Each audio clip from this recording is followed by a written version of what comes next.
Hi, I'm Doug and I'm a technical sales and support engineer here at TASKA Prosthetics. Today, I'm going to show you how to replace a cover plate on the TASKA CX hand. Cover plates are a great way for users to personalise the TASKA CX hand. Set the TASKA hand in the open palm grip, which will have the thumb pointing away from the palm. Using the TASKA screwdriver that comes with the hand, find the opening slit, a small gap beside the little finger and next to the TASKA logo, and lift the plate up.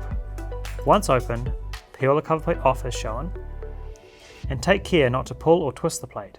It should just come off without excessive force. Rotate the hand, and holding the join near the thumb, lift the whole cover plate up and away. To install a new cover plate, begin by aligning the hook with the small slot on the palm side of the hand. Carefully insert the hook near the little finger, placing your thumb over it and pressing until it clicks into place. Then press into the centre of the palm.